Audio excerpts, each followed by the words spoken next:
একটা ব্যানার বানিয়ে আপনার বন্ধুকে অবাক করে দিন। মাত্র 20 সেকেন্ড হাতে থাকলে আপনি একটা ব্যানার তৈরি করতে পারবেন। আমরা এখন মোবাইলের স্ক্রিনে যাব। মোবাইলের স্ক্রিনে যাওয়ার পর দেখবেন আপনার ব্যানারটা কত সুন্দরলি তৈরি হয়। আমরা এখন মোবাইলের স্ক্রিনে গিয়ে প্লে স্টোরে যাচ্ছি। প্রথমে প্লে স্টোরে গিয়ে এখানে আপনার সার্চ বক্স নিচে আছে, সার্চ বক্সে ক্লিক করবেন। ক্লিক করার পর এখানে লিখবেন hi HY hi PIC Hypic apps. এখানে দেখেন লেখা আছে Hypic photo editor and AI apps. এটা আমার এখানে ইনস্টল দেওয়া আছে, আপনার এখানে ইনস্টল লেখা থাকবে। এখানে ওপেন দেবো আমি এখন। ওপেন দেওয়ার পর এখান থেকে অ্যাগ্রি করার পর এখন এখানে অ্যালাউ অ্যাক্সেস দিবেন। অ্যালাউ দিলাম। তারপরে এখানে আপনার সিলেক্ট এ ফটো, একটা ফটো সিলেক্ট করবেন। যে কোনো একটা ফটো সিলেক্ট করলাম, আমি এই ফটোটা সিলেক্ট করলাম।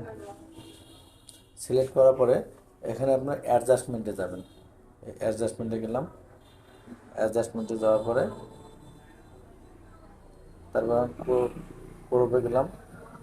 অ্যাডজাস্টমেন্টে যাওয়ার পর ক্রপে যাওয়ার পর এখানে AI এক্সপ্যান্ড ক্লিক করবেন। এখানে আপনারা লিখে দেবেন যে কি সিস্টেমের, মানে কি ধরনের ব্যানার চাচ্ছেন আপনি। আমি এখানে দিয়ে দিচ্ছি যে ঈদের ব্যানার, ঈদ ঈদ মোবারক ব্যানার ডিজাইন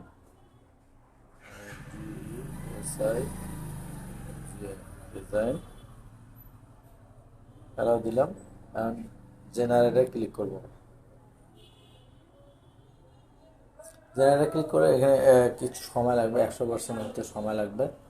তো আমার ভিডিওটি যদি আপনাদের ভালো লাগে তাহলে অবশ্যই চ্যানেলটা, আর যারা ফেসবুকে দেখবেন পেজটা লাইক কমেন্ট করে রাখবেন, আর পেজটা ফলো দিয়ে রাখবেন, যাতে পরবর্তীতে আমার ভিডিও দেওয়ার মতো আপনার সামনে যায়। তো এবার এই ধরনের অনেক ভালো ভালো টিপস আমার এই চ্যানেলে আর এই ফেসবুক পেজে আপনারা পাবেন। আপনারা এখন দেখেন এই যে ইমেজ তৈরি হয়ে গেছে, দেখছেন কত সুন্দর, দেখেন কত সুন্দর ইমেজ তৈরি হয়ে গেছে। যেটা ভালো লাগে মনে করেন এই ভিডিওটা, এই পিকচারটা আমার ভালো লাগছে, অ্যাপ্লাই দিলাম। অ্যাপ্লাই দেওয়ার পর এখানে যে টিকসোনা আছে, টিকসোনাতে ক্লিক করলাম। ক্লিক করার পর এখানে ডাউনলোড উপরে লেখা আছে, ডাউনলোডে ক্লিক করে ডাউনলোড করে নিলাম। এখন শেষ। এই ইমেজটাই দেখেন কত সহজে 20 সেকেন্ডেই ইমেজটা তৈরি হয়ে গেল। এটা আপনারা এখন ফেসবুকে আপলোড দিলে সবাই অবাক হয়ে যাবে যে কি অনেক সুন্দর ইমেজ। তো ভালো থাকবেন। পরবর্তী ভিডিও পেতে চ্যানেলটা সাবস্ক্রাইব করে আর পেজটা ফলো দিয়ে রাখবেন। ধন্যবাদ। আসসালামু আলাইকুম।